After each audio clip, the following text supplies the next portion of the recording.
But if you already know, how can I make a choice? Because you didn't come here to make the choice. You've already made it. You're here to try to understand why you made it.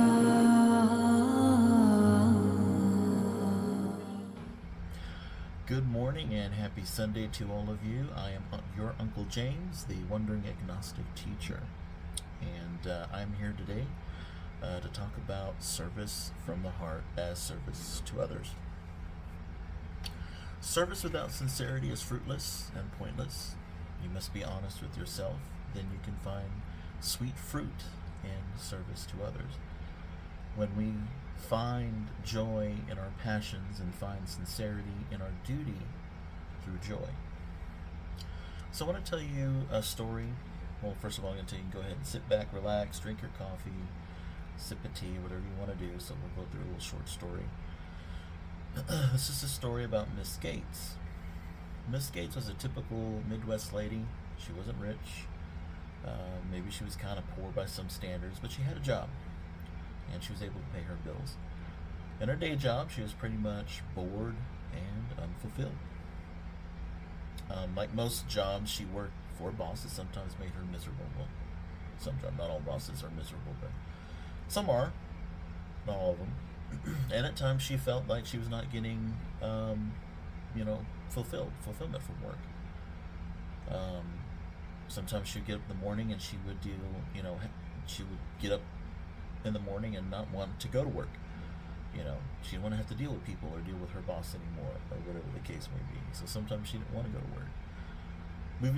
We've all been there in our lives. We've had jobs where we didn't want to get up in the morning, and it was just a drudge to get up in the morning to have to go to work.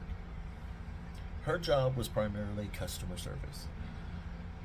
Service being the operative word there, as her day-to-day task was to ensure customers are happy.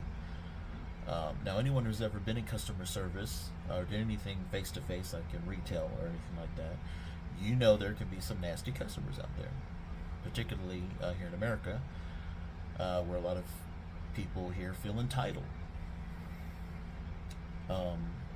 And that's particularly here in America because we have the notion of consumerism, where the customer is always right. And that's American consumerism. We coined the term here in America. So people can feel entitled and take that to mean that they should get their way. Anyways, year after year of going to work can be stressful. Dealing with stressful customers can be stressful, and it weighs on it. It can compound. And so having to deal with that, especially if you work in something like the banking industry or insurance or the auto industry, it can become a drag and a drudgery.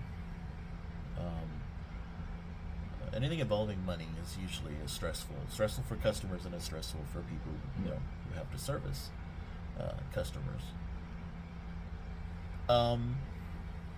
So yeah, sometimes if you've asked yourself or said to yourself when in those jobs is, I don't want to help this bitchy customer. I don't want to hear my boss's mouth. I just want to go home. When's lunch? We've been there. So let me tell you, when life becomes stressful, it can eat you alive, especially if you work at a stressful job. It's not fun, especially when you get into your 30s and 40s. Living a life like that and living a day-to-day job like that can leave you all used up and dead inside. Now, I understand that there's some people out there that find jobs to be fulfilling. Even most people who relish the idea of dealing with customers, yelling and screaming on the phone, they relish it. Bring it on. I love dealing with those people. So be it. If that's what you like doing and that makes you happy, go right ahead. Because me, I don't want to deal with people bitching at me, because, they don't have whatever, whatever the case may be. So herein lies the dilemma in living a life of service. How does one be spiritually service to others. Someone argued that Mrs. Gates, in her service to customers, is being service to others. And to some extent, she's right. You would be right to think that. If you're on the phone all day, and no matter what your feelings are, if you're helping people, you're being service to others. But they're also wrong.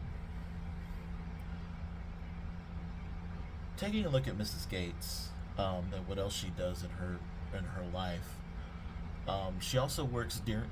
If she's not working during the week, she looks forward to her weekends. She has a hobby that she likes to dance.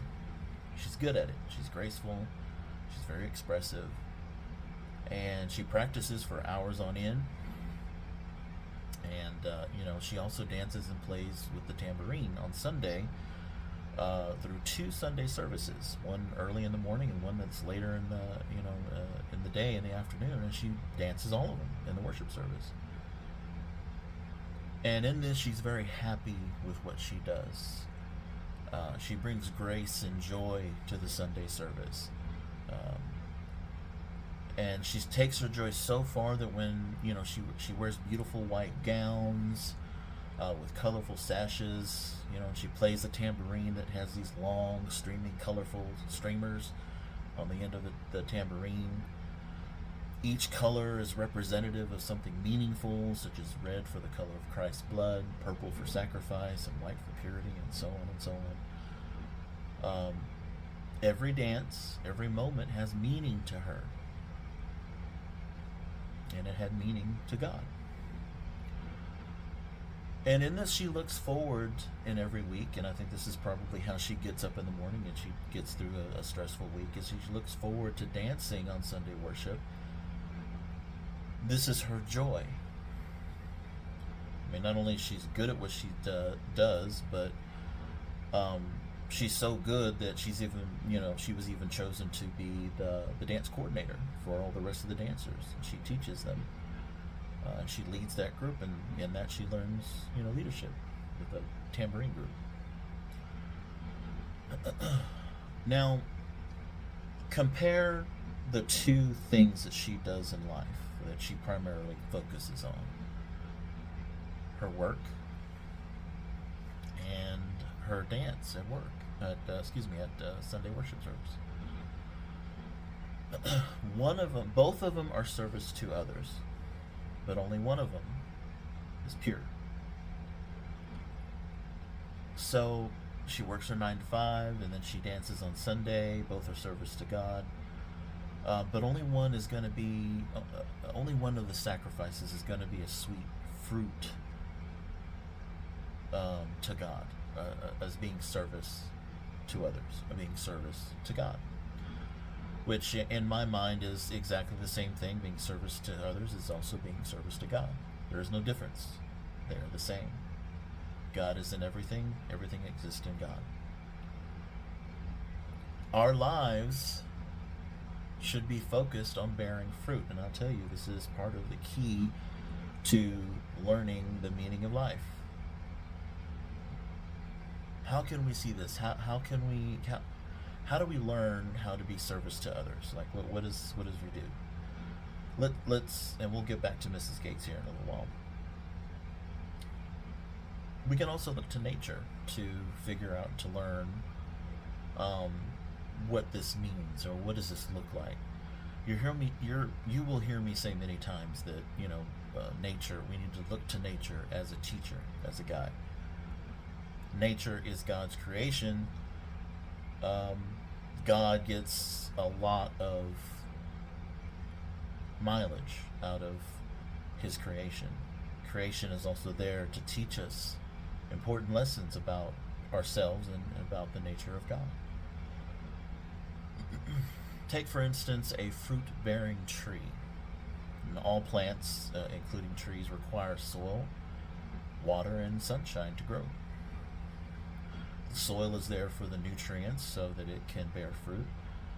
The water is there to keep the tree hydrated, and it brings all the nutrients also through to the rest of the tree.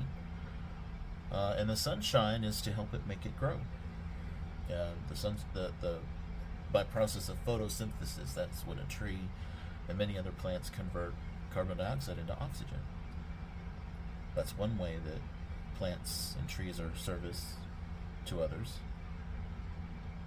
So even when we look to nature, plants have a natural equilibrium where they are service to others. But in the case of the fruit tree, there's something more here. A tree can be planted in many places. They can even be planted in harsh conditions, and they can survive. But only when a fruit tree has an excess of nutrients, an excess of resources, does then it begin to bear fruit. So, Uncle James, what does this mean? What does this have to do with me? What does this have to do with a human being? So, how can you ensure, first, you have enough resources, but also have more than enough resources to be service to others? Well, being service to others is not mutually exclusive to being service to yourself. In other words, being service to self is not mutually exclusive to being service to others, I should say. And here's how this works. You need to be selfish.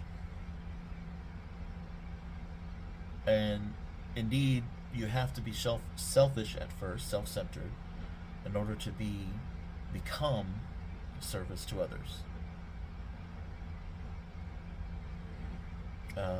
Make no mistake, life is hard. Life is hard because there's lessons to be learned about God and about ourselves in life. But life is also here to be enjoyed. Life is to discover joy and happiness, and when we find what fulfills us is our greatest passions. And in this, when we discover life and we discover our passions don't feel like work. They're going to feel like playing. It's going to feel good. You know, one of the greatest hallmarks of knowing that you're in your passion is that when you're doing it, you lose track of time. And time just flies by. You're so caught up in what you're doing that it pleases you so much, you don't realize time has gone by. The next thing you know, it's been hours, days, or whatever the case may be. The one way that you know that you're a passion, church, listen, sometimes passions take time. So you may know already that you have passions if you've experienced this phenomenon of having loss of time because you're so focused. But sometimes you don't know. If you're anything like me, I didn't know what my passions were for many years.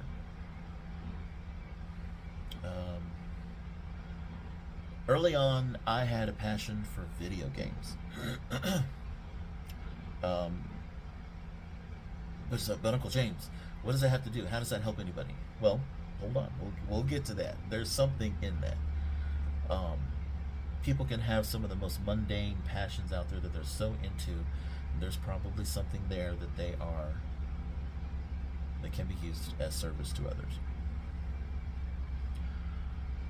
For many years, including my 20s and my 30s and even in my 40s here, I love video games. I love playing video games. It's something I like doing. But I also had a hobby of reading into religions and philosophy and psychology and how human beings interact with each other. I didn't realize it at the time, but eventually, after so many years of just reading and listening and learning about religion, philosophy, and so on, that I've become an expert. I'm both an expert on philosophy and an expert in video games. How about that? I chose philosophy and religion as a medium to teach because I believed here lately that that would be for the people's most good, greatest good. Do you see what happened there? Most would say that, I've wasted my 20s and 30s just, working in dead-end jobs and playing video games and stuff like that. I attended to my greatest passions at the time. And now in my 40s, my taste and passions have changed, and now I am able to bear fruit. Service to others through passion bears the sweetest fruit, because in doing so, your heart is pure. And therefore, service is pure to God. But what about video games? What did you learn there? What could that ever teach you?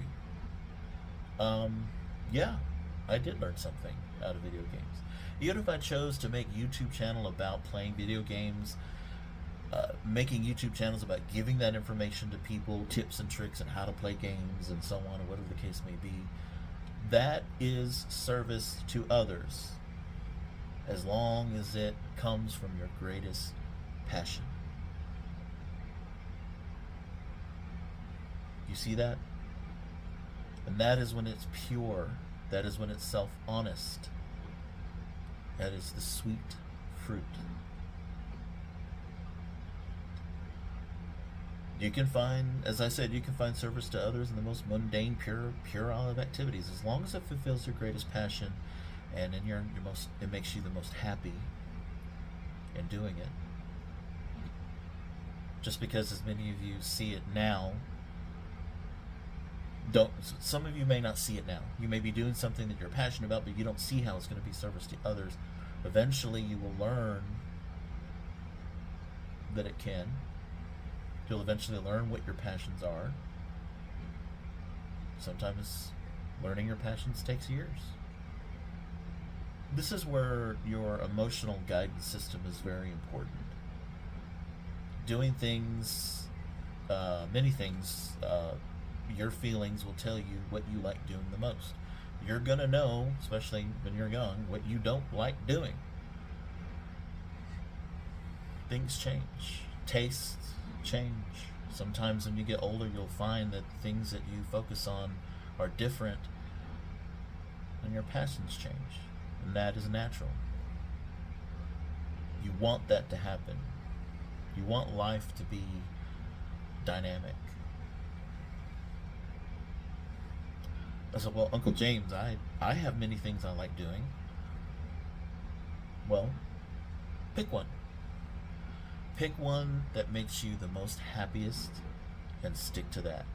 Invest time and energy into ways that you can make it into service to others. And sometimes that can be as simple as writing a book, making a YouTube channel, giving information out about that passion.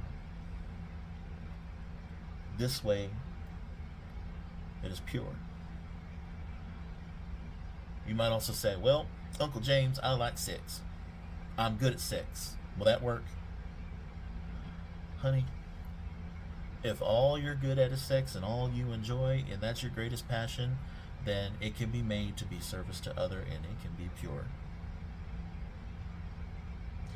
Soon I'm going to be devoting some time and energy to a love series, which sex is going to be a major component to love.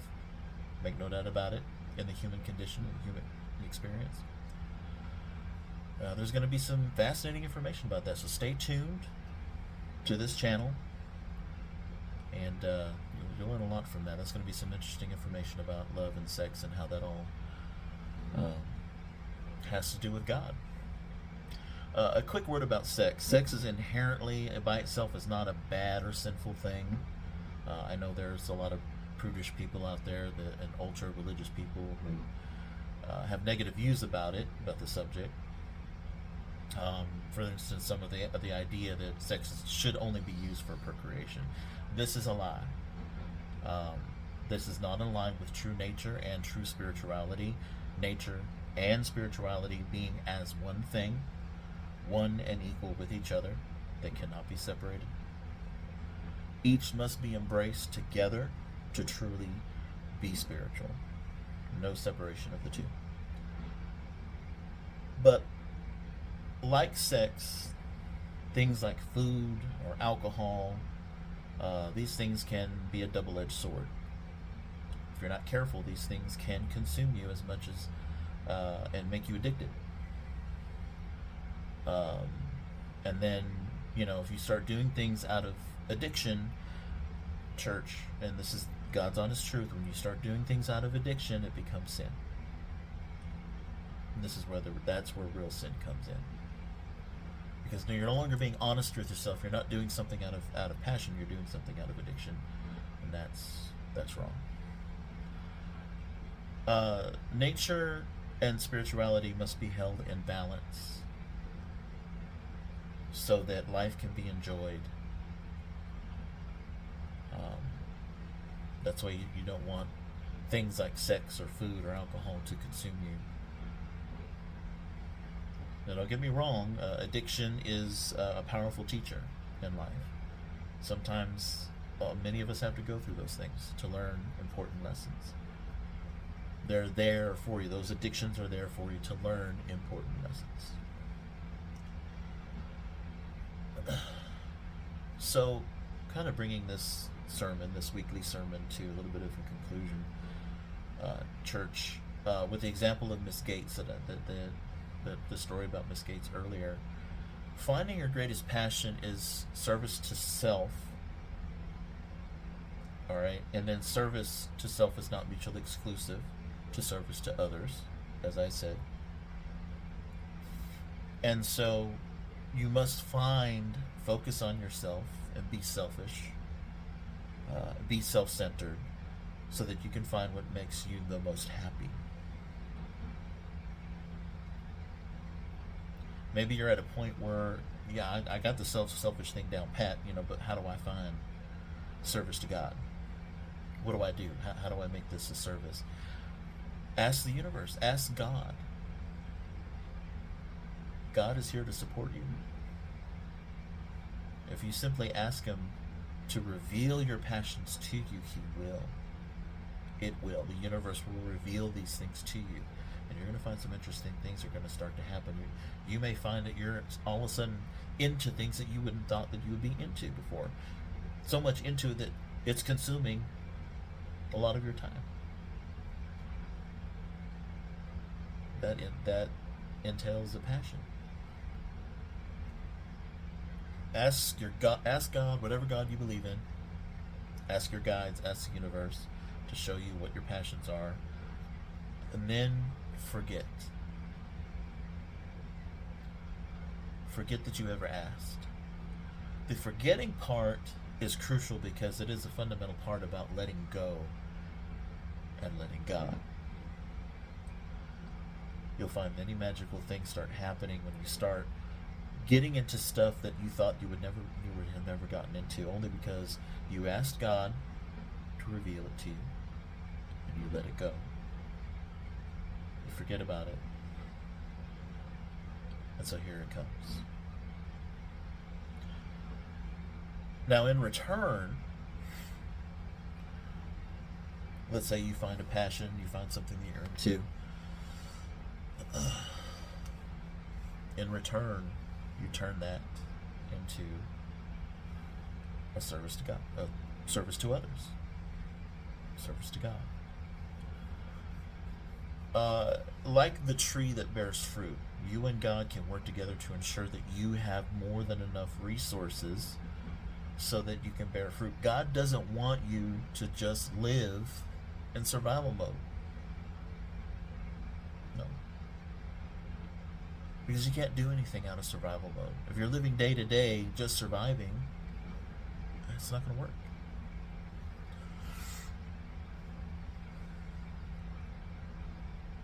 Uncle James, I don't have the time. I don't have the time to follow all my passions.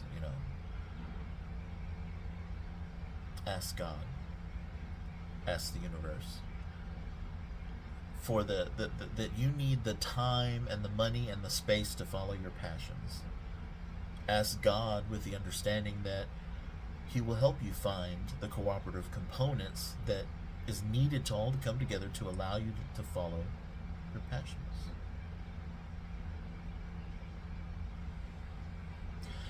Church, here at the Church of the Agnostic, we believe God exists everywhere. There is nothing that exists outside of God. God knows everything. And so did you before you came onto this earth. God is all powerful. There is no lack. There is no sin, save for the dishonesty or self-dishonesty or the mental blocks that you bring with you on this earth. There's no judgment, save for any judgment that you bring in your heart. All things, including your passions, will become easy to understand and controllable. Life, reality, indeed reality, can be controlled once you understand that you and God made an agreement long before you were born. All your passions, all your roadblocks, all your journey's paths were chosen long ago. Again, long before you were born. Know that you've already made the choices that you're going to make in this life, past, present, and future. Now you're here on earth to live out those choices and understand them. All for the purpose of rediscovering God, reunifying with God as one and equal. And indeed, discovering your passions and lending them as service to others is a key component to discovering who God is. I understand this now. All those hours and days that I've been sitting on my ass playing video games was for God's greatest good and purpose. And therefore, my own. Discovering your passions is discovering the meaning of life. So anyways, I hope that you've enjoyed this weekly sermon. I'm going to be doing this on a weekly basis every Sunday. There'll be a new weekly sermon, so stay tuned for those. I'm going to be working also on several series about the meaning of life, about the nature of God, love, as I mentioned earlier, and all those things. So be on the lookout for those as well. And you're going to hear me say this a lot. As always, church, don't take my word for anything. Don't take my word for it. Ask God, ask your guides, ask the universe, and it will answer. And it's all up to you whether you're going to accept what I have to say or not. You're just going to have to make up your own damn mind.